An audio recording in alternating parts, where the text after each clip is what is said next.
Hello, it's Uncle Jim. Using the Dillon to spit out some 9mm rounds so my son can sight in his red dot on his ARV clone. And ran into an issue, thought I'd share it with you because it's very important when you're reloading. All right. So I had a full bin of cleaned, once fired brass, range brass. Okay, range brass, it's unknown. So usually what I'll do is I'll tumble it, and then I'll do the Uncle Jim trick. You get the right size box, you shake them up, they all stand up, you grab them, you throw them on the table. And then you can check to see if there's any Makarov or 380 or whatever in there. You also got to watch out for steak primers nowadays. I hate when they did that to 9mm. So usually I'll go through everything there and inspect. This time on this bin, I didn't take a flashlight and look down all the cases while they're all standing up. You know, you got hundreds of them.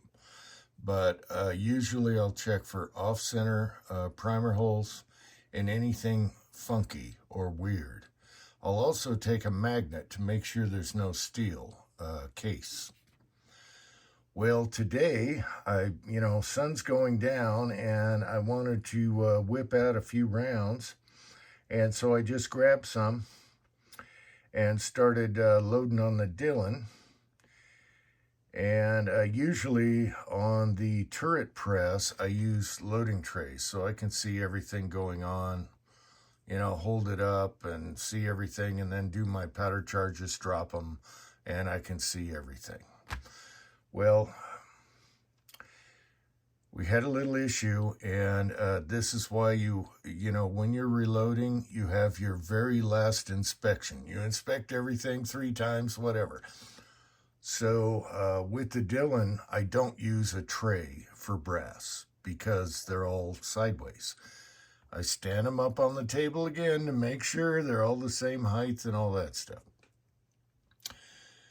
And usually for just shooting, I use mixed brass. Same with 38, unless I'm trying to do a match target load. So that's what I was doing. And I sit when I use the Dillon and I use a mirror and a light. And I make sure all I do is watch that powder charge. Well, I caught this right before I seated the bullet in the mirror.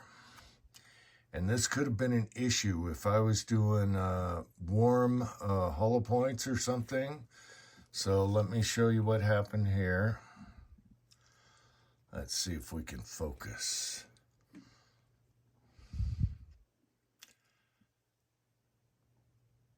And I spotted that. Luckily, I spotted that. There was enough powder bulging so I could see that rim. And that, my friends, is taking up your volume. And that could have been bad if I was doing a warm load. That could have been very, very bad. So this is a FM. There's your brass head stamp right there. Beware. And I'm so glad I caught that. So everything I loaded right now, I'm checking the head stamps. And we're good to go. We can sight in as red dot. I have a whole bunch of brass right up above on my shelf here that's all funky, and it's a good reminder. I even have brass that's in between Makarov and 9mm. Figure that out. Who screwed with that?